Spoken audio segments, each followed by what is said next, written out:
His sheepskin coat was covered with snow and mud. The rifle strapped across his back was broken in half. Without greeting us, he stumbled to the barkeep and demanded palinka. "What happened to you, Yosko?"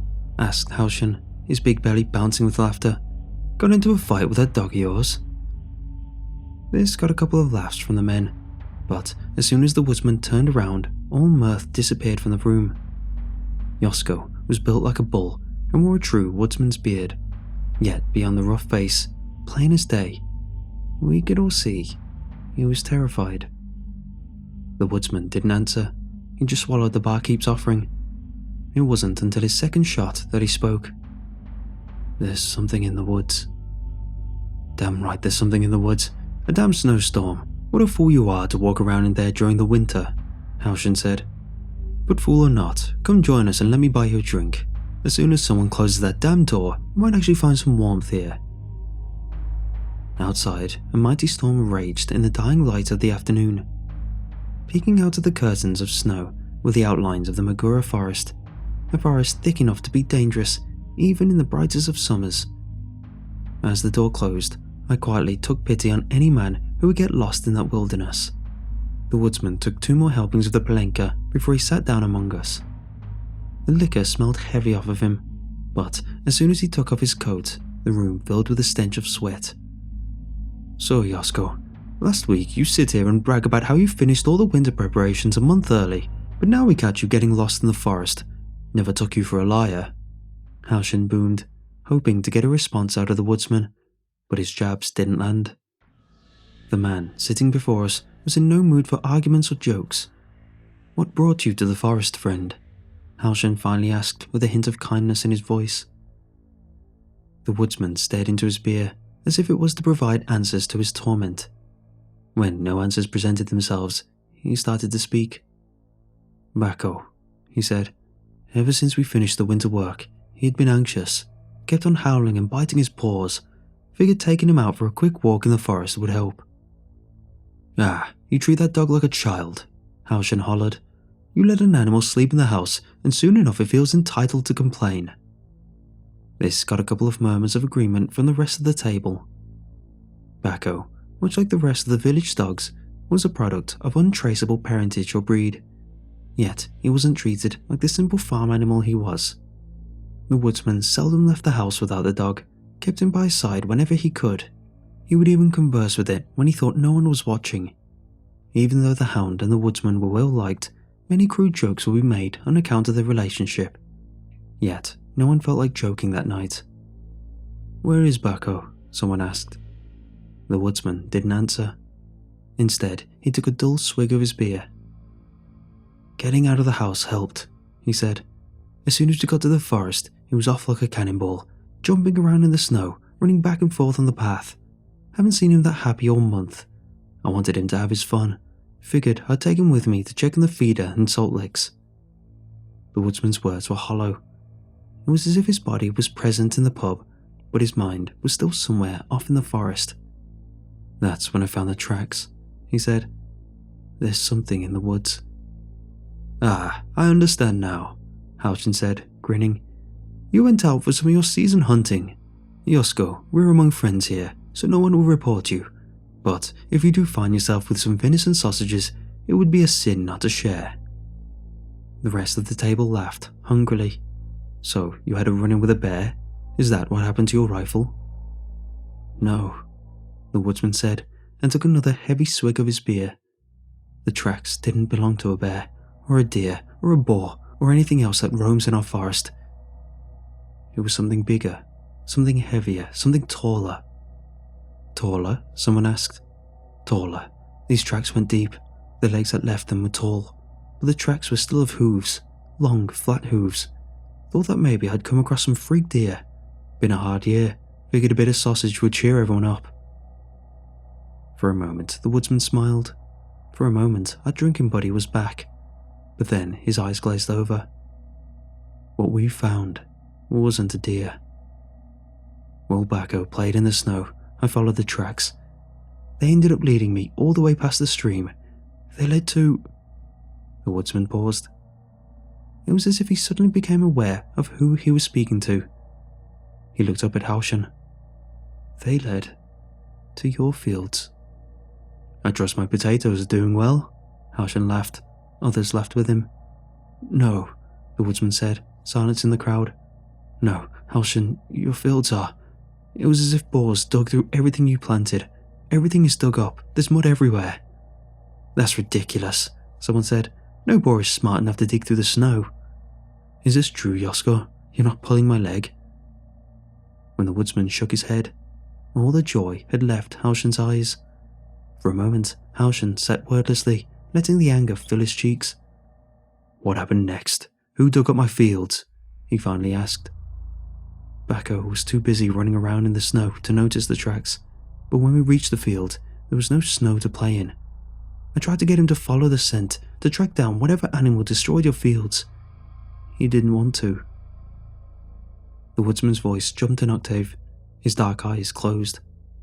Bako wanted to go home.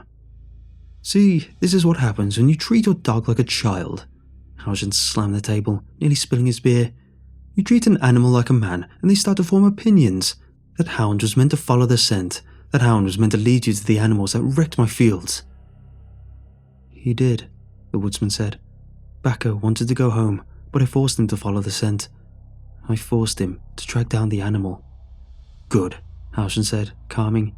Have to remind the animal who is master from time to time.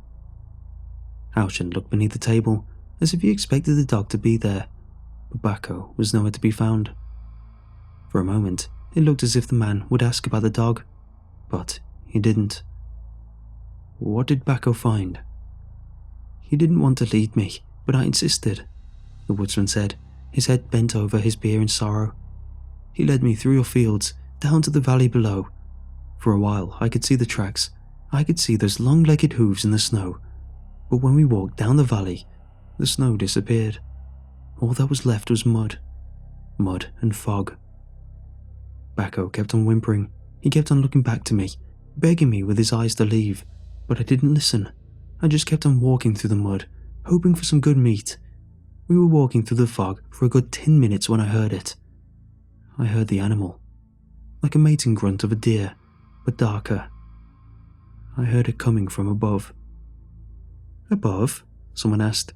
From the sky, Yasko? Are you trying to tell us you saw deer mating in the sky? No one laughed. Looking at the woodsman's terrified face, no one dared to laugh. The fog was far too thick to see through.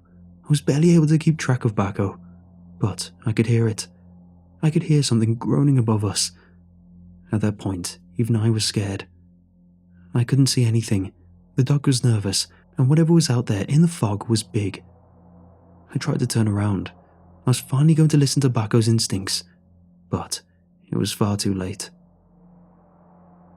The woodman attempted to continue his story, but no words left his mouth. He was still out there, in the forest, trying to make sense of what him and his dog had seen. Round of Palenkas on me, barkeep, Halshan ordered, breaking the tension for a split moment. Yet, as the glasses of clear liquid were placed on the table, the pub descended back into complete silence. Everyone was waiting for the woodsman to speak. He remained wordless until he swallowed his medicine. The legs, he finally said. The legs were the first thing I saw. Tall, grey legs, attached to a body I could not see. The skeletal limbs were enough for me. As soon as I saw them, I ran. I ran and Bako followed me. But we weren't alone. The beast ran behind us. Its steps were frantic and clumsy, but it moved fast. Even on those disgustingly thin legs, it kept up with us, and the groaning kept on getting closer, as if whatever was making those horrible sounds was descending from the sky. Out of nowhere, the animal put on a burst of speed and overtook us. It nearly trampled us as it ran ahead. Then it stopped. A head descended from the fog on a sickeningly long neck, eyes blacker than the darkest night, a long purple tongue and giant yellow teeth. Staring at me was the maddened snout of a beast I couldn't imagine in my worst nightmares. It foamed at its curled lips. It snapped its monstrous maw. The beast meant us harm. I squeezed off one shot, went wide, by the time I loaded next. The woodsman nodded to his rifle, propped up against the table. The barrel of the gun was crushed and bent, halved by a thick tooth bite. There wasn't a second shot. I fell to the ground, and that horrible head descended towards me. Even past the mist, I could see those big dark eyes. They weren't dumb. They weren't like the eyes of any animal I've ever seen. No, there was malice in those eyes. The beast wanted me dead. Not because of hunger, not because of fear, but out of pure spite. For a moment, I was sure that my days had been numbered. But then... "Bako," someone whispered. The woodsman drained his mug and nodded. He jumped out of the beast's neck and tore into it. I didn't look back. I just ran. I abandoned him. I left Bako alone with whatever spawn of hell that creature was. All that could be heard was the howling of the wind outside. We were all trying to make sense of the woodsman's story, trying to figure out if the man had simply lost his mind in the forest, or whether there was any truth to what he was saying. Halshin broke the silence with his fist. "Bako died an honourable death for a dog," he said, slamming the table. "He died serving his master. Barkeep, a Rana Palenka in the hound's honour." To murmurs of agreement, another round was poured. Before the glasses were raised, however, Halshin struck a gentle tone. "Yosko, none of us here doubt your story, but you have to admit it is a difficult one to grasp. Impossible to grasp, might I say, for those of a more gentle nature. It has been a hard year. The last thing we need is the women and children being scared of some long-legged monster in the woods. I suggest to you, and everyone gathered here, that we do not speak of this matter further. I am sure that whatever beast you encountered will not stay in the Magura Forest for long. If there are still traces of it come spring, we can investigate the matter further. But as far as I'm concerned, all you and Bako encountered in the woods was a particularly restless bear." The table all turned to the woodsman. We all studied his blank face in search of a response. "Yes," the woodsman said after a moment of thought. "Let us not speak of this further." "To Bako," Halshin said. "To Bako," we echoed. Once the glasses were drained and slammed down on the wood, another wave of silence followed. No one knew what to say. Surely it was no time to cast doubt upon the woodsman's story, and it was most definitely no time to make jokes, but conversations around the village pub seldom revolved around anything other than humour and distrust. "He was a good boy," the woodsman whispered. The others started to murmur their agreement, but suddenly everyone went quiet. There was a scratch on the door. Something was trying to get inside of the pub. "What was that?" someone said. Behind us, the barkeep's shotgun cocked into action. He was aiming straight at the door. The fear in the room was palpable. What once seemed like a fever dream of a man lost in the woods now seemed like an undeniable reality. There was something outside, and it wanted in. The force on the door grew more erratic. With each second, I could feel the sanity draining out of the room. We were all thinking of the long-legged monstrosity that the woodsman had described. We were all fearing for our lives. But then, the scratches were joined with another sound, a familiar sound. Behind the door, a dog whimpered. "Bako!" the woodsman yelled as he leapt to his feet and rushed to the door. "You're alive!" The dog was alive, but barely. Bako's fur was matted in blood, and he scarcely managed to stay upright on his paws. Whatever struggle Bako had emerged from was a brutal one. The pub immediately mobilized into a flurry of activity.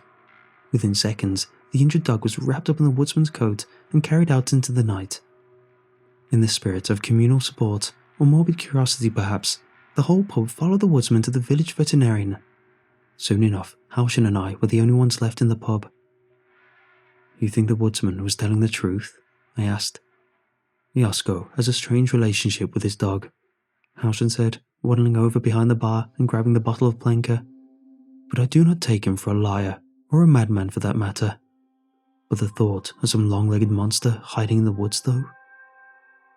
As the rest of the men trudged through the snow and darkness, hoping to save Bako, Halshin poured 2 shots of the clear liquid. "Let me once again suggest that we do not speak of this matter until spring. Whether there is or isn't something in the forest right now is not of our concern. It is the winter. It has been a hard year.